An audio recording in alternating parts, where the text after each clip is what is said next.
सभी पत्रकार बंधुओं को नमस्कार। दिल्ली में स्वास्थ्य विभाग का एक बहुत बड़ा घोटाला हुआ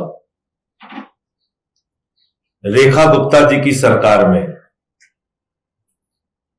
जिसमें स्वास्थ्य मंत्री डॉक्टर पंकज सिंह है। और यह स्वास्थ्य घोटाला कोई छोटा मोटा नहीं है।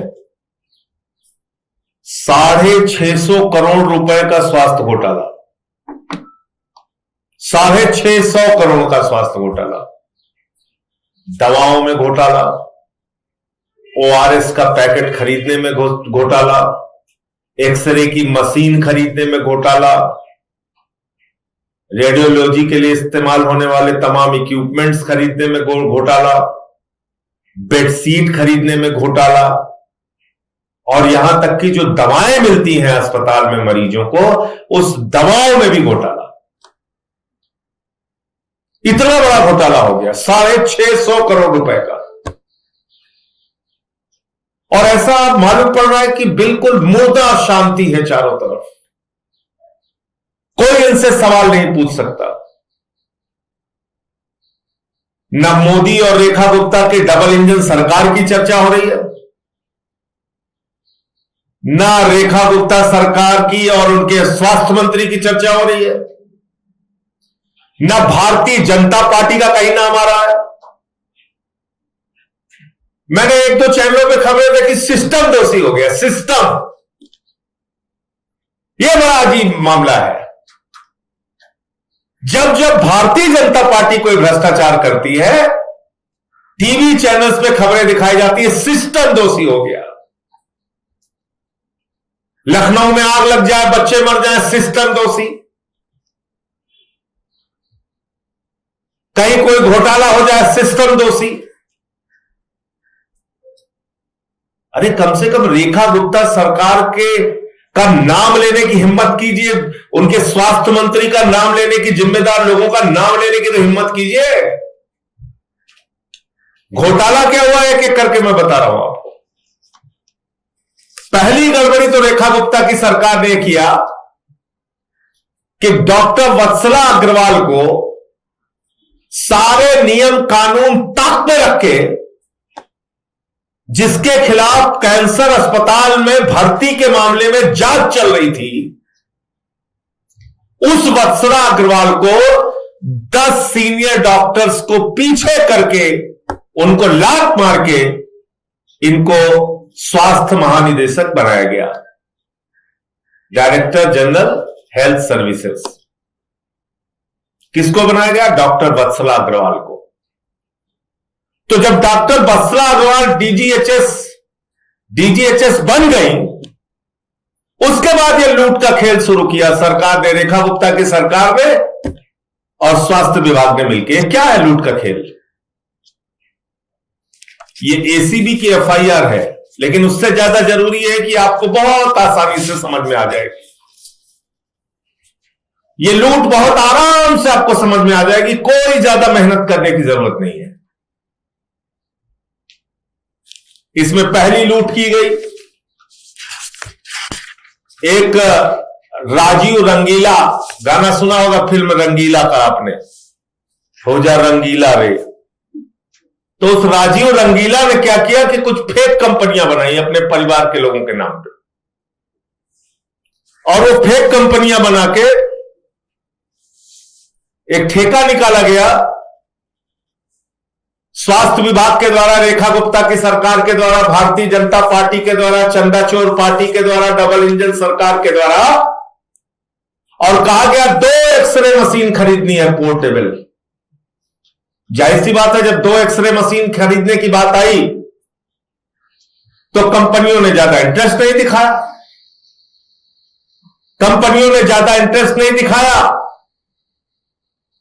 तो जो रेखा गुप्ता सरकार की चहेती कंपनी थी, पंकज सिंह की जो चहेती कंपनी थी, जिनसे उनको कमीशन मिलना था, उस कंपनी को टेंडर मिल गया। 10 लाख रुपए की एक्सरे मशीन, टेंडर निकलता है 2 एक्सरे मशीन खरीदने का। टेंडर निकलता है कि भैया हमको सिर्फ 2 एक्सरे मशीन चाहिए, लेकिन फिर जब टेंडर अलॉट हो जाता है तो कहा जाता है हमको 448 मशीन दे दो, 448 मशीन दे दो। यानी कि 446 मशीनें अचानक बढ़ जाती हैं। एक्सरे मशीन खरीदने के लिए टेंडर निकाला गया 2, वो हो सकता था 4, 5, 10, 12, 15, 20,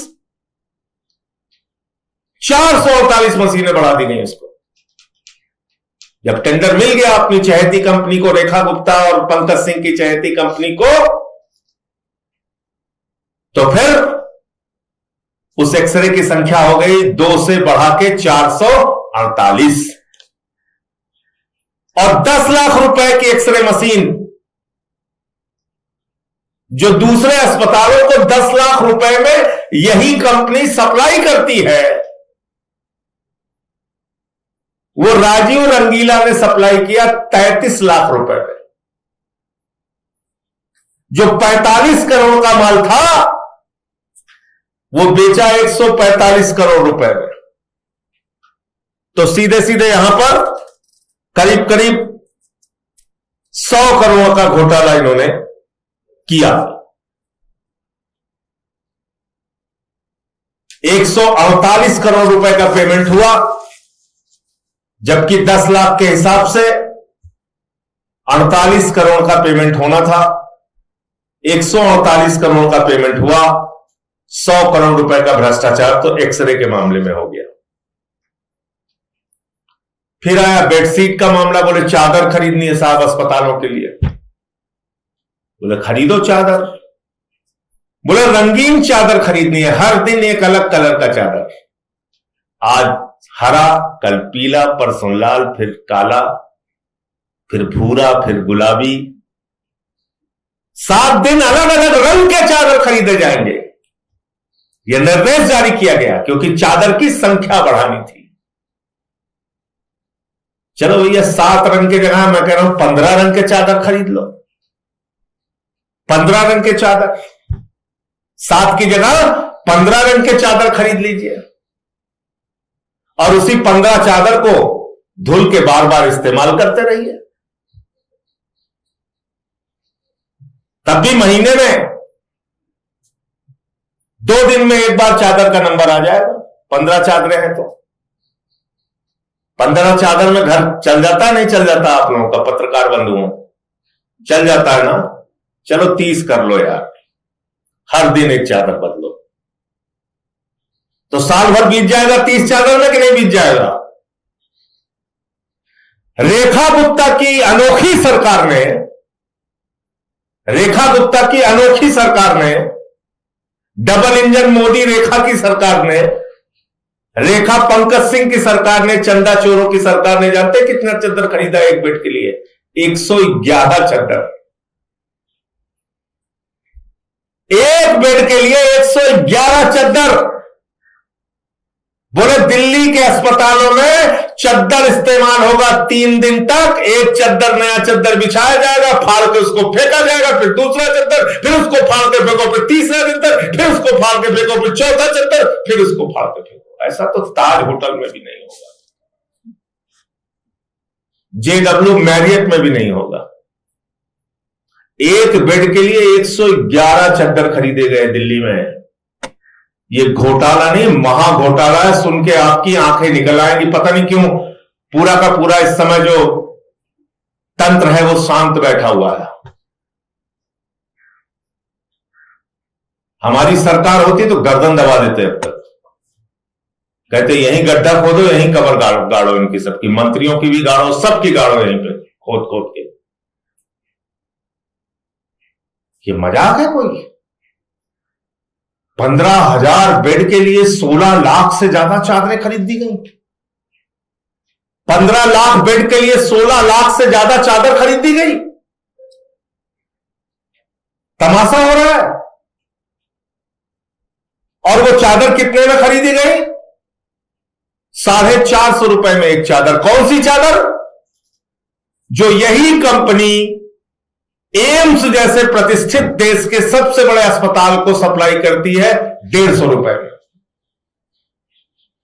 ज्यादा दूर एलएनजेपी यही है, एम्स भी यही है, ज्यादा दूर नहीं है।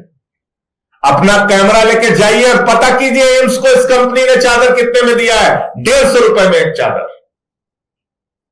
और रेखा गुप्ता की डबल इंजन मोदी रेखा की सरकार को 450 रुपए में ही चादर दी गई। कितनी? 15,000 बेड के लिए 16 लाख से ज्यादा चादर। ये करोड़ों रुपए का घोटाला यहां हो गया। इसके बाद नंबर आता है ओआरएस पैकेट का। 2.5 रुपए का पैकेट ओआरएस गोल का। ओआरएस गोल का प्रचार कर रही थी हमारी मुख्यमंत्री। ओआरएस गोल पिलाओ, ओआरएस गोल पिलाओ, गर्मी भगाओ, गर्मी भगाओ। ओआरएस गोल पिलाते पिलाते माल इधर लाओ, माल इधर लाओ करने लगी।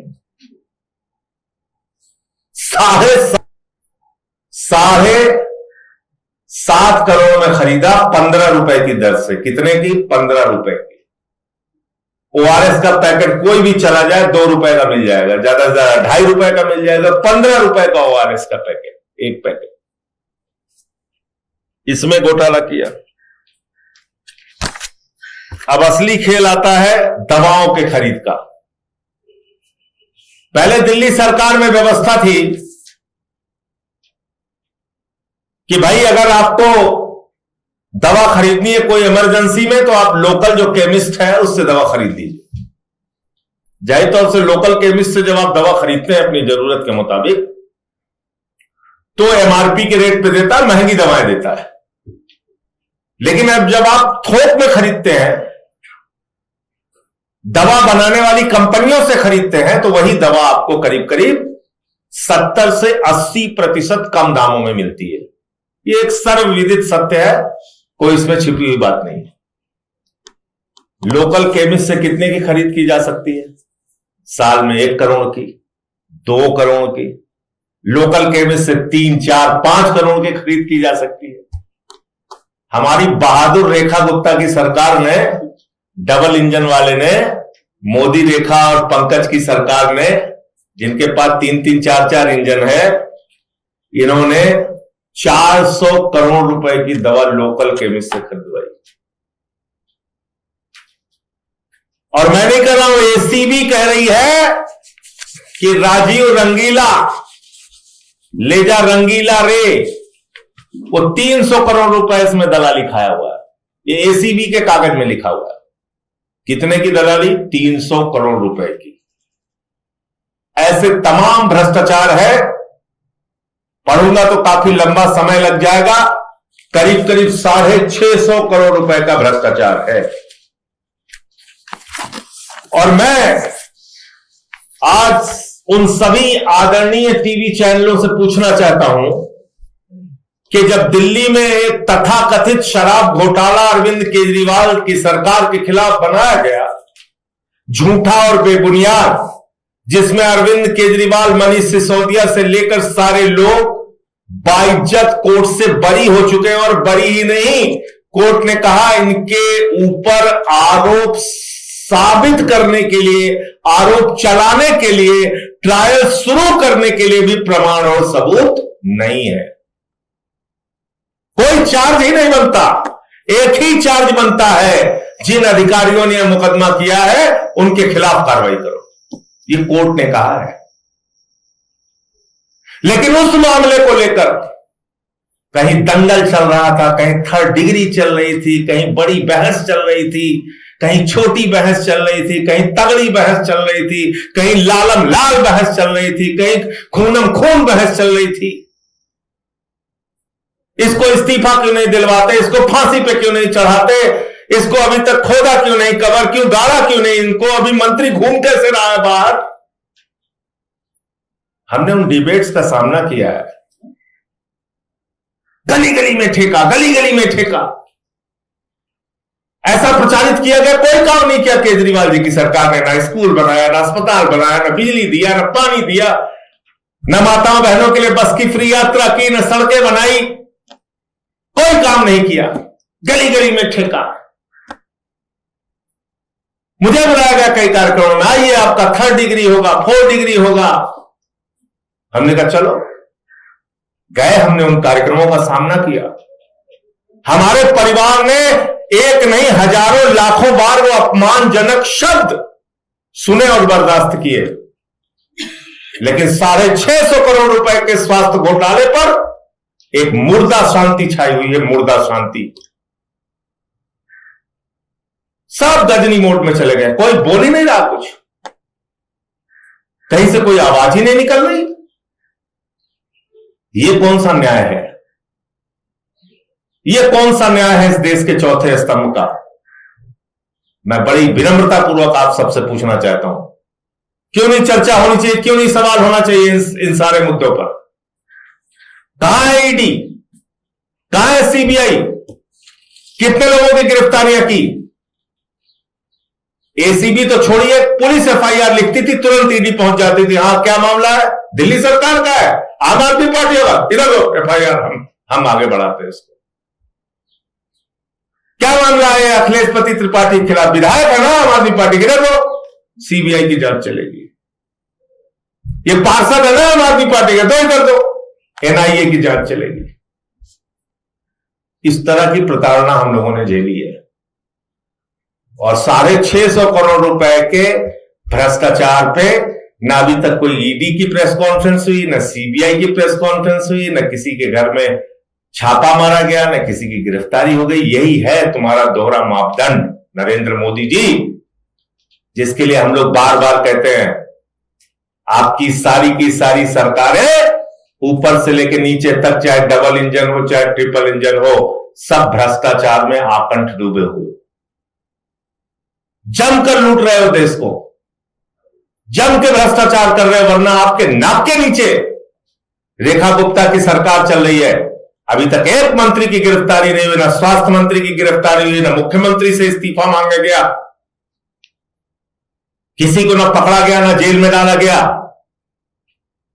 तमाशा चल रहा है प्रधानमंत्री जी आपके नाक के नीचे दिल्ली में। तो इसलिए मैं दोहराना चाहता हूं, कहना चाहता हूं, ये 650 करोड़ के भ्रष्टाचार पर आम आदमी पार्टी तो छोड़ेगी नहीं, बख्शेगी नहीं। हम तो गली गली में जाएंगे और लोगों को बताएंगे और जगाएंगे कि आज सरकारी अस्पतालों में जो दवाएं आपको नहीं मिल रही हैं, उसकी वजह यह है कि 300 करोड़ रुपए की दलाली रेखा गुप्ता की सरकार ने खाई है, भारतीय जनता पार्टी की सरकार ने खाई है, मोदी और रेखा की डबल इंजन सरकार ने खाई है।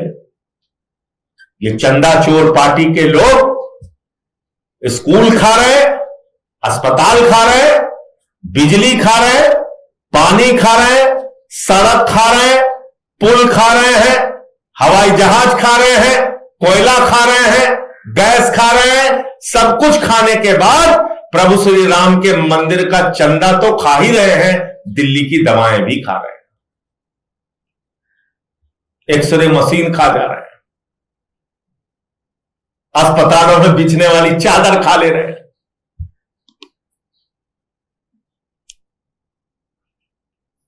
जो हमारी महिला पत्रकार होंगी, जाके अपने पति से कहिएगा 111 चादर चाहिए घर में अब बिछाने के लिए एक बेड पे। और जो हमारे पुरुष पत्रकार होंगे, वो जाके अपने घर में अपनी जो गृहणियां होंगी उनसे पूछिएगा कि क्या तुमको एक बेड पे 111 चादरों की जरूरत होती है, और अगर नहीं तो आप मुझे बताइए। दिल्ली के अस्पतालों के लिए 7 रंगीन चादरें खरीदने का ऑर्डर हुआ और 111 चादर एक बेड के लिए। ये कौन सा, ये किस प्रकार का यहां पे मामला चल रहा है? बहुत बहुत धन्यवाद। मुझे इतनी बात कहनी थी, आपका कोई प्रश्न आप पूछ सकते हैं। सर, इस मामले में एसीबी की जांच हो रही है और 3 लोगों की गिरफ्तारी हुई है, इसमें आप लोग उस दिशा में संतुष्ट हैं जिस तरह जांच बढ़ रही है? भैया, मैंने आपको बताया एक तथाकथित शराब घोटाला, झूठा घोटाला दिल्ली में चलाया गया, जिसमें हमारे शिक्षा मंत्री और उस समय के उप मुख्यमंत्री मनीष सिसोदिया जी की गिरफ्तारी हुई। एक मामला सत्येंद्र जैन के खिलाफ बनाया गया, उनकी गिरफ्तारी हुई, स्वास्थ्य मंत्री की गिरफ्तारी हुई। मैं सरकार के खिलाफ आवाज उठाता था, मुझे उठा के जेल में डाल दिया, मेरी गिरफ्तारी हुई। बिना सिर पैर के मुझे जोड़ दिया शराब घोटाले से, मेरी गिरफ्तारी हो गई।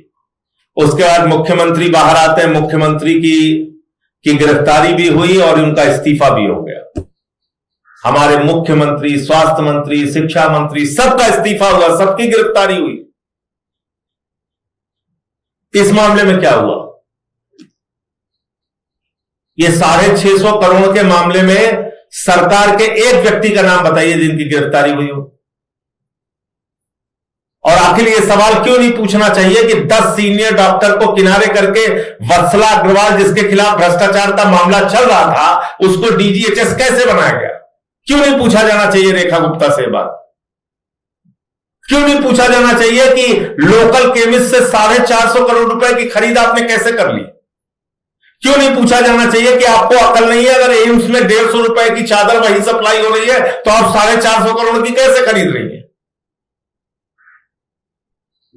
ये कोई ऐसे मामले तो है नहीं जिसमें मंत्री के साइन ना हुआ हो, या मुख्यमंत्री के साइन ना हुआ हो, या इसकी स्वीकृति ना हुई हो। या ऐसा कोई छोटा मामला तो है नहीं कि 25 लाख रुपए की खरीद हो गई, चलो किसी को पता नहीं चला। ये तो 650 करोड़ की खरीद हुई है ना भैया। इसकी जानकारी मुख्यमंत्री को नहीं हुई, मंत्री को नहीं हुई, अधिकारियों को नहीं हुई, किसी को नहीं हुई। और राजीव रंगीला करके, लुटेला करके निकल गया हो। रंगीला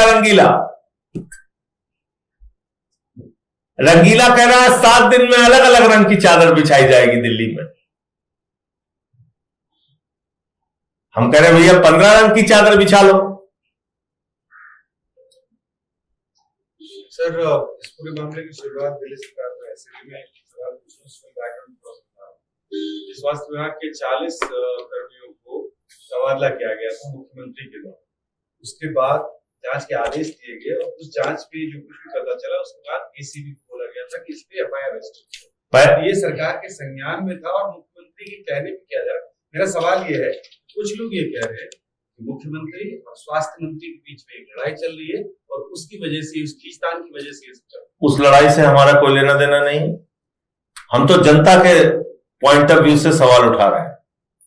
आप रोज अपना सर फोड़िए बंद कमरा करके, एक दूसरे को गाली गलौज कीजिए, उससे हमारा क्या लेना देना है? ये आपके पार्टी का अंदरूनी मामला है, आपके सरकार का अंदरूनी मामला है। अगर आपका स्वास्थ्य मंत्री से पट नहीं रहा, उसको बर्खास्त करके बाहर कीजिए। भाई अगर आपके स्वास्थ्य मंत्री से आपकी पटरी नहीं खा रही, आप उसको बर्खास्त करके बाहर कीजिए ना। उससे आम आदमी का क्या लेना देना? आम आदमी का लेना देना इस बात से है कि उसके टैक्स के पैसे पर 650 करोड़ की चोरी की है आपने। और ये बात कोई विश्वास नहीं करेगा। वत्सला अग्रवाल की नियुक्ति किसने किया? मुख्यमंत्री ने किया, दिल्ली के एलजी ने किया। कैसे किया? अगर उसके खिलाफ भ्रष्टाचार की जांच चल रही थी भर्ती मामले में तो। कैसे किया? अगर 10 सीनियर डॉक्टर उससे पहले मौजूद थे तो। कैसे किया वत्सला अग्रवाल की नियुक्ति, जिसकी देखरेख में सारी खरीद हुई? अच्छा, ये कोई छोटा अमाउंट नहीं है कि मुख्यमंत्री और मंत्री को पता नहीं चला और खरीद हो गई। ऐसे तो हो नहीं सकता ना। और तबादला कोई कार्रवाई होती नहीं। भाई आपने कुछ डॉक्टरों को उठा के यहां से वहां कर दिया, इससे कौन सी कार्रवाई हो गई? उनको नौकरी करनी है, चाहे इस अस्पताल में करें चाहे उस अस्पताल में करें। ये कोई यूपी बिहार जैसा बड़ा स्टेट भी नहीं है कि एक डॉक्टर को उठाइए और 500 किलोमीटर दूर आप भेज दीजिए। इसी दिल्ली शहर में यहां से वहां चले गए वो। आपको क्या लगता है, अगर ये किसी दूसरी सरकार का मामला होता तो क्या सिर्फ ये जांच एसीबी तक सीमित रहती? क्या इसमें मंत्री मुख्यमंत्री से पूछताछ नहीं होती? क्या इस पे आज ये बहस नहीं चलाई जा रही होती कि पूरी की पूरी सरकार भ्रष्ट है? तो इसलिए मैं ये कह रहा हूं कि इसको जितनी तीव्रता और तेजी के साथ और जोर शोर के साथ एक झूठे मामले में कार्रवाई हुई, ये तो सच्चा मामला है। ज्यादा दूर जाने की जरूरत भी नहीं है आपको, एम्स चले जाइए, पता कर लीजिए कितने का चादर वहां पे दिया गया और कितने की चादर इन्होंने खरीदी, 150 की जगह 450 की। आप पता कर लीजिए एक्सरे मशीन पोर्टेबल इसी कंपनी ने 10 लाख रुपए में दूसरों को दी है कि नहीं, और क्यों उनको 33 लाख में दी है। आप पता कर लीजिए कि दवाएं जो लोकल परचेज होती थी लोकल केमिस्ट से, 400 करोड़ रुपए की खरीद आप लोकल केमिस्ट से कैसे कर सकते हैं। तो साफ तौर पे मतलब इसमें तो कागज ही पूरा चिल्ला के और एफआईआर ही पूरी बोल रही है, ये एफआईआर पूरा चिल्ला के बोल रही है। और ये एक दिन में तो हुआ नहीं है, एक दिन में तो नहीं हुआ है। तो इस बात ये कहना कि इसमें मुख्यमंत्री बहुत नादान है और उनको कुछ पता नहीं चला, ये गलत होगा। ये सब उनकी जानकारी में हुआ होगा। पॉलिटिकल लीडरशिप में किसकी गिरफ्तारी और किसके इस्तीफे की मांग कर रहे हैं? मैं तो कह रहा हूं सबको बुला के पूछना चाहिए। अगर एक डॉक्टर को 10 सीनियर डॉक्टर को दरकिनार करके डीजीएचएस बनाया जाता है तो इसके पीछे का कारण क्या है, ये पूछताछ मुख्यमंत्री से भी होनी चाहिए और एलजी महोदय से भी पूछना चाहिए कि क्यों कैसे उनकी नियुक्ति हुई। दूसरी बात, अगर ये खरीद हुई है और आपको ये पता है कि दूसरे अस्पतालों में सस्ते दरों पर यही सामान मिल रहा है, बिक रहा है, जेम पोर्टल पे यही सामान सस्ते में मिल रहा है, तो ये तो एक बड़ी सामान्य सी बात होती है। आपने जानकारी में ये बेईमानी की है, तो स्वास्थ्य मंत्री और मुख्यमंत्री दोनों से इस मामले में पूछताछ होनी चाहिए। जो और अधिकारी इसमें शामिल हैं उनसे पूछताछ होनी चाहिए। ये जो फर्जी कंपनियां बनाए हुए थे, ये तमाम दलाल, इनसे किनके संबंध है उसकी जांच होनी चाहिए। तो बिना आप इन लोगों का इस्तीफा लिए, बिना इन पे कोई कार्रवाई किए, कैसे आप यकीन दिलाएंगे कि कोई इसमें न्याय मिलेगा? सर, एथेनॉल को लेकर सरकार आज एक वार्ता करने जा रही है। देश भर में कई सारी बातें के सामने आई, लोग काफी नाराजगी जता रहे हैं। तो सरकार ने इंडस्ट्रियल एक्सपर्ट को बैठाया है, वो प्रेस कॉन्फ्रेंस करेंगे। और देखिए, पहले प्रेस कॉन्फ्रेंस देखनी होगी कि वो एथेनॉल के पक्ष में बात कर रहे हैं कि उसके खिलाफ बात कर रहे हैं, क्योंकि जो वीडियो सामने आए हैं देश भर से वो तो यही बताते हैं कि उसके कारण से गाड़ियों के इंजन खराब हो रहे हैं, लोग परेशान हो रहे हैं, उनकी गाड़ियां रास्ते में रुक जा रही हैं। तो ये चीजें एक नहीं, सैकड़ों घटनाएं देश भर में वीडियो बना बना के लोग सोशल मीडिया पे डाल रहे हैं। अब उनकी कोई व्यक्तिगत लड़ाई तो मोदी जी की सरकार से है नहीं।